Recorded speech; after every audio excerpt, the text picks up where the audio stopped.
Do you think Africa is really independent? Africa in general. In Kenya, there's something called not yet uhuru. You know, not yet uhuru. What not yet uhuru means not yet independent. I don't think so. I don't think we are still slaves. Ojemba Africa, telling our stories by ourselves. Welcome, my brother, once again to Ojemba Africa, where we tell our stories by ourselves. And although, like I said, I know you. I have gone through your channel. You've been doing an amazing job. But for the sake of our viewers, can you tell our viewers who you are?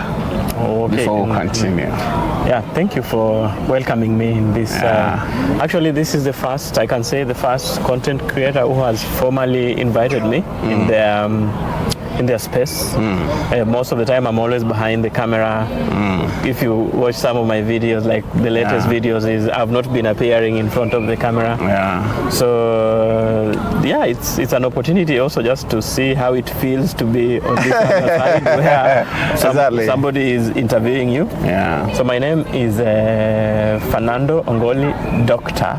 Fernando Ongoli. Dr. Fernando. I'm an anthropologist. I'm a medical anthropologist from Kenya.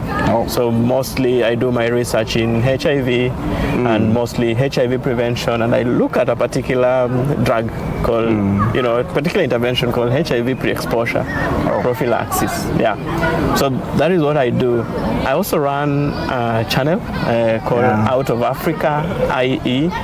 So basically what I do is I'm trying to bring these African stories that you cannot see in mainstream media, like CNN, BBC, Al Jazeera, and all that.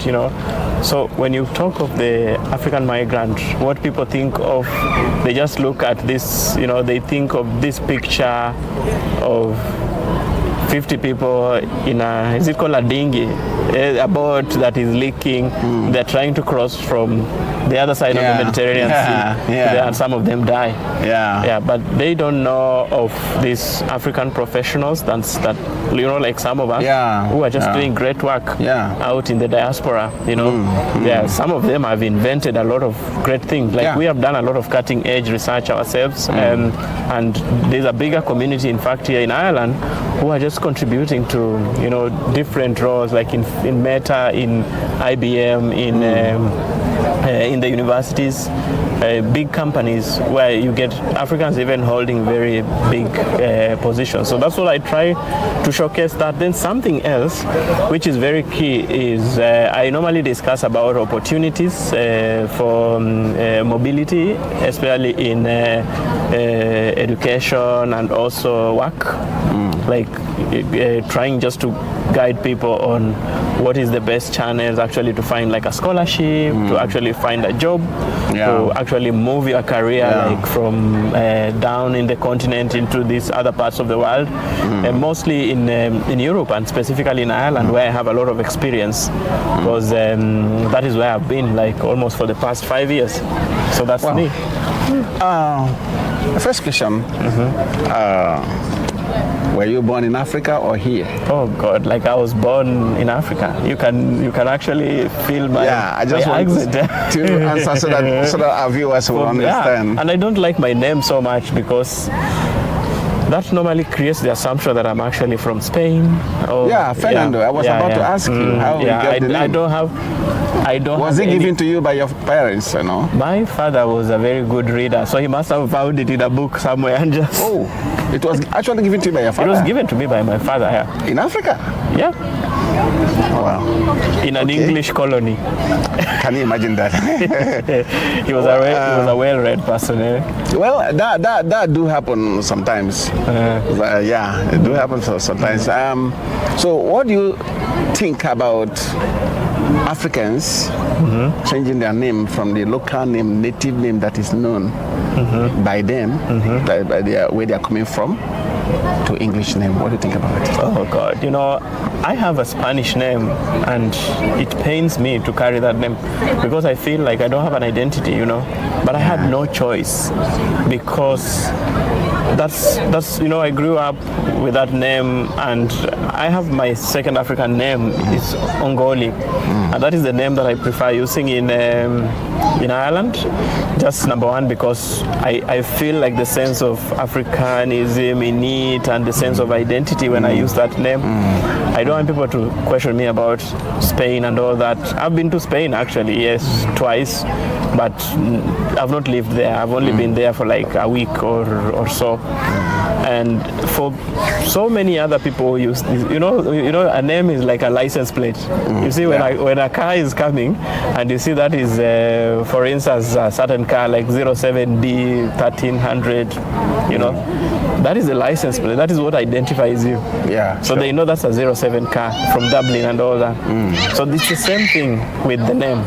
So if you change your name, basically you're changing your license plate, which is an identity.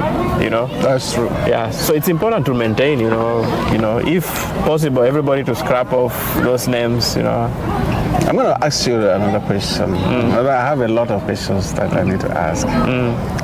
As a doctor, and so many doctors in Africa are migrating. Do you think it's going to favor Africa that they are leaving Africa or not? Two things. It depends with how you look at it. First of all, I'm a doctor, PhD. So I'm not a doctor. Like a medical doctor, yeah. Okay. I'm not a medical doctor. Okay. But I respond to that because I work within health as a researcher, and I interact with a lot of doctors and all that. And I have quite colleagues who have moved from Africa to come here to practice medicine. Yeah. It's just that sometimes, I don't think if it's really, sometimes you want to be patriotic, yes. Yeah. But up to what level? You're a doctor in Lagos or in Nairobi, but you don't have a job. Yeah. Somebody else is offering you a job, So I don't want to say that it's because you might assume that it's some form of a brain drain, but our government should actually step up and pay these doctors. They should actually step up and retain them. It's just like a relationship. If you have a girlfriend, you need to impress this girlfriend so that she should not go to another man. Because you're a man and you meet a girl, spoil a girl, she has a boyfriend, she leaves the boyfriend, she's with you.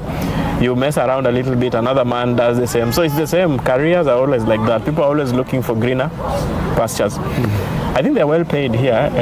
Doctors are well paid in Europe and here in Ireland. I know doctors who are being paid as high as 120,000, 150,000 euros per annum. You won't get paid that back at home. But now it's crippling the health expertise back at home. So it's something that they cannot change by themselves by being patriotic and remaining there at the expense of their own. There is collective good, and there's also personal interest. Yeah, sometimes personal interest is always, people look at that more than the collective well-being, Wow. Actually, you are the first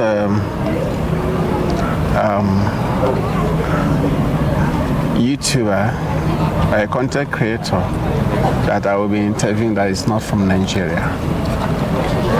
And majority of my subscribers, African subscribers, are from Kenya. They're from Kenya? Yeah. Oh, if you're watching, I'm from Kenya. So, my brothers and sisters, my subscribers, your brother is here, so we're working together. Remember, it's Ojemba Africa, where we tell our stories by ourselves. If you have not subscribed, please do where to subscribe. Hit the like button and turn on the notification button, please, so that anytime we upload a new video, you will be notified immediately. Doctor, this part I'm going to ask you. People are selling their land, properties in Africa just to make it to Europe. People are taking risks. Some are dying in the desert. as somebody who's been living in Europe here for a couple of years, do you think it's worth it? Taking that kind of risk? I don't have the lived experience of these people, but I can tell you, like, the grass is always greener on the other side. The moment you cross on this side, there is actually a lot of things that you'll miss. We have actually more in terms of, you'll have a very lonely life in Europe. You'll have money, but all the money that you actually think that you have, where are you spending? You're spending it over here in Europe. Like, for instance, where will you get free child services, like back at home? You have children, you can just go to a market and leave one of your child with your auntie, and your auntie will take care of this child free of charge the whole day. Here you have to pay somebody 100 euros or even more just for that, if you calculate the hours and actually, So it's just because they have not been in this part of the world. Because I remember before moving to Europe myself, I had visited Europe for various reasons. For instance, for a conference and all that. And my decision to actually come here was actually advised from my urge actually to study and to do that. So I actually came to do a PhD and also to work. And that is different, because you're coming here, you have maybe a stipend, you have a salary, you can afford a house. But let me tell you, if you cross that Mediterranean Sea without any plan, you arrive in Europe. This is a continent where people are attached to numbers. Like in Ireland, where are you gonna get the PPS number? Where are you going to get even a bank account? You can't have a bank account without an address, without a PPS number. All these things are tied. If you're illegal, how are you going to get all these documents? You get what I mean? So then you sell land that you could actually till, you could actually plant. There are different perspectives. You could look at it from this perspective. In Nigeria, I don't know. In Kenya, there are lots of things that we export into Europe, like avocado. We bring tea. There's some coffee that comes here. So if you actually just have land and you look at it from the perspective, you are a farmer and you're doing farming properly and networking within the community and within the localities where you are, you could be exporting here rather than trying to export yourself here. It is very good, and just to be very honest, you'll have a very good quality of life if you crossed that border the right way. But remember, life here is not what people just think at home, because it's expensive, Even just the car that we have parked here, we are paying like almost like 3 euros for the hour. You park here for 2 hours, that is 6 euros. For 3 hours, that is 9 euros. Do you know what 9 euros can do back at home?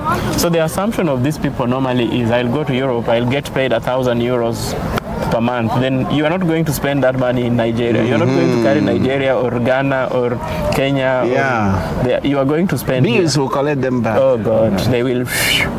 So that is it. And I want to ask you more about Africa. Do you think Africa is really independent? Africa in general. In Kenya, there's something called not yet uhuru. Not yet uhuru. What not yet uhuru means? Not yet independent. I don't think so. I don't think we are still slaves. We have bastards. We are still colonial. We have very colonial minds, like me and you. We could be doing this interview in Swahili. But we are using someone else's language. Whose language this is. Are we independent? I've heard like Kenya wants to make Swahili as a language optional, as a subject of study. Now you make an African language optional, but you make a European language compulsory to study. So just from a linguistic perspective, just starting from a linguistic perspective, that one is it will show you that we are still not really there, you know. Yeah. Then number two, there's still a lot of control. You know, there are things there are resources the resources down there that we could exploit ourselves, and they are being exploited by, you know, countries in the West and all that. For instance, mining in the, you know, in the central and west south part, you know, of Africa. You know, the gold there. And all the minerals that are there. There are things that we could actually be exploiting ourselves and processing internally. But when we mine all these golds from Zimbabwe, from the Congo, where do we take? We take them somewhere so that they come back home in electronics, they come back home in jewelry, and they sell to us very expensively.